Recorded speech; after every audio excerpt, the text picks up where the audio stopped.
Hello friends, स्वागत है आपके अपने यूट्यूब चैनल गायत्री ऑफिशियल में। आपका एसएससी कांस्टेबल जीडी हो या कोई भी यूनिफॉर्म सर्विस हो, यदि कोई क्रिमिनल केस आपके खिलाफ हुआ है तो उसका पूरा डिटेल आपको देना होगा। यदि आप डिटेल केस किसी प्रकार से आप छुपा लेते हैं तो वो चीज़ें आपके खिलाफ जा सकती हैं। देखिए, अभी एसएससी कांस्टेबल जीडी का ज्वाइनिंग हुआ और कैंडिडेट के खिलाफ एक कोर्ट केस था। अब केस जो है वो पेंडिंग हो सकता है या उसका फैसला हो चुका है, आप न्यायालय से दोषमुक्त किए जा चुके हैं। कैसी भी स्थिति है वो उसकी सूचना पूरी तरीके से उसका डिटेल आपको देना होगा। अब ये लेटर कहाँ से जारी हुआ है? लेटर जारी हुआ है उप महानिरीक्षक प्राचार्य कार्यालय, केंद्रीय औद्योगिक सुरक्षा बल, बाई हैंड दिया है लेटर। ये पूरा एड्रेस है उसका। और ये कैंडिडेट किसको दिया है? देखिए, कैंडिडेट का पहचान हम जाहिर नहीं करना चाहते यहाँ पे। Recruitment of constable GD 2021।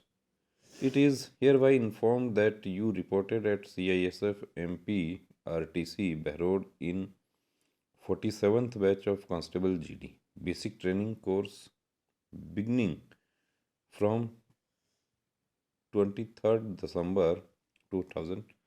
23 दिसंबर 2022 को इनको रिपोर्ट करना था। On perusal of document submitted by you. अब इन्होंने देखिए पूरा डिटेल उसका दे दिया, केस का पूरा डिटेल सबमिट किया।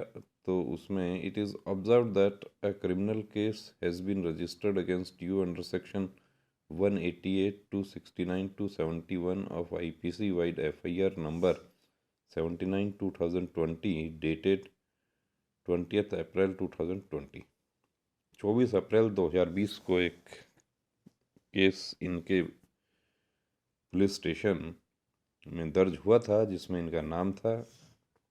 Since the instant matter is related with a criminal case and as per instructions of FHQ Delhi, your case require to be finalized by standing screening committee at CISF headquarter, New Delhi. कि जो भी criminal case pending है या FIR कभी हुआ है, क्योंकि आपको जब फॉर्म फिल करते हैं उस समय भी सूचना देनी होती है कि क्या आपके खिलाफ कोई FIR दर्ज हुई है, और यदि दर्ज हुई है तो उसका पूरा डिटेल देना होगा। कई बार क्या होता है कि हम लोग FIR दर्ज हुई है इसके बारे में जानकारी फॉर्म फिल करते समय नहीं देते, या जब आपने फॉर्म फिल किया था उसके बाद FIR दर्ज हो गई तो आप जो पुलिस स्टेशन का जो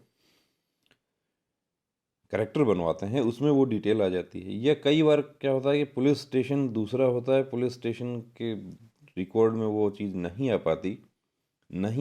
आप यदि जानकारी छुपा लेते हैं तो आप परेशानी में पड़ जाएंगे, क्योंकि अब इन्होंने जानकारी दे दिया, इनको वापस घर भेज दिया है। स्टैंडिंग कमेटी जो है FHQ के लेवल पे वो उस केस की स्टडी करेगी कि ये न्यायालय से बरी हो चुके हैं।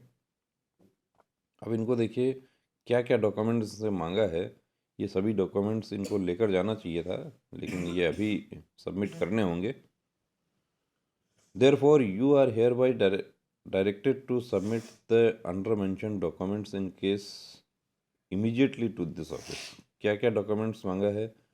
लिजिबल copy of FIR in English और हिंदी। अब कई बार क्या होता है कि जैसे रीजनल लैंग्वेज में FIR होती है, कोर्ट के ऑर्डर भी रीजनल लैंग्वेज में होते हैं।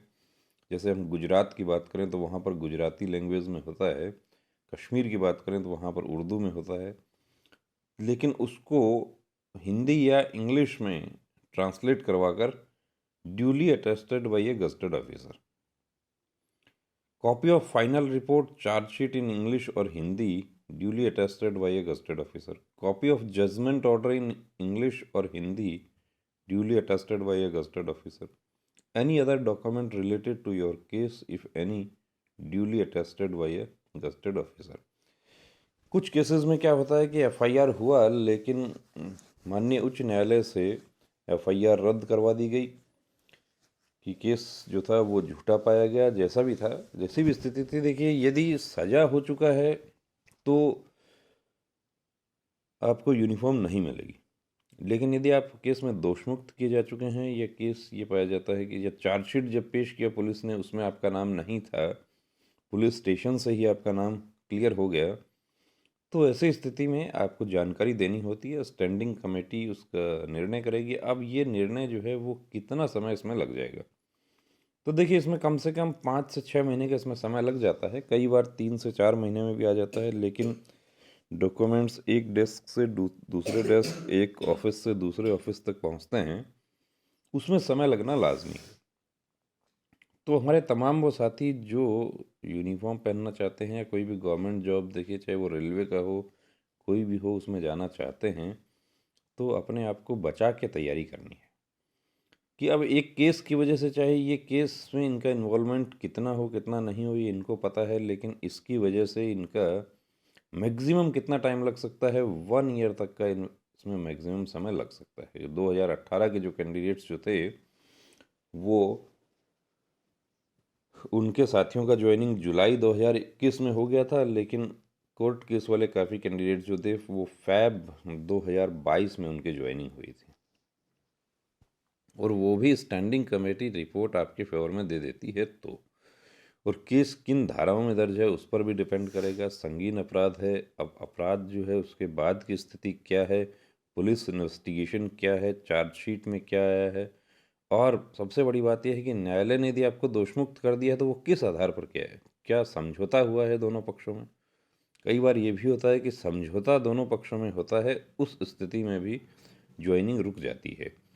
It is further intimated that on receipt of the above documents, matter will be taken up with standing screening committee and decision of the said committee will be informed to you in due course। अब इनको अभी वापस घर भेजा है, ये document अपना भेजेंगे MRPTC RTC जो है वहाँ पर इनके डॉक्यूमेंट्स यदि ये अभी लेकर जाते काम जल्दी हो जाता। तो यदि आपका भी ऐसा प्रॉब्लम है तो जितना जल्द से जल्द हो सके डॉक्यूमेंट सबमिट करवाएं, और बेहतर यही होगा कि आप जब ट्रेनिंग पर जाते हैं आप, तो उस समय सारे डॉक्यूमेंट्स लेकर जाएं, पूरा डिटेल आप लेकर जाते हैं तो आपका काम थोड़ा जल्दी हो जाता है।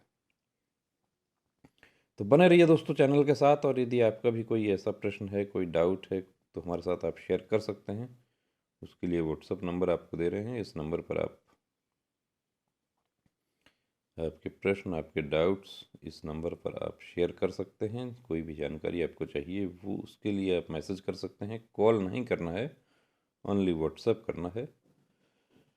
और चैनल को यदि सब्सक्राइब नहीं किया तो प्लीज़ सब्सक्राइब करें, शेयर करें अपने दोस्तों के साथ में इस तरह के डिटेल्स जो हैं वो, ताकि कोई भी कैंडिडेट जो है वो जानकारी के अभाव में इस तरह की परेशानी उनको ना आए। कुछ कैंडिडेट्स अपना केस का डिटेल छुपा जाते हैं, लेकिन वो बाद में जब पुलिस वेरिफिकेशन होता है SP ऑफिस के थ्रू, उसमें वो डिटेल सामने आ जाती है, और अटेस्टेशन फॉर्म में गलत जानकारी देने का आरोप लगाते हुए, जो कि फोर्स के एक्ट में एक अपराध बनता है, उसके तहत उसको नौकरी से बर्खास्त किया जा सकता है।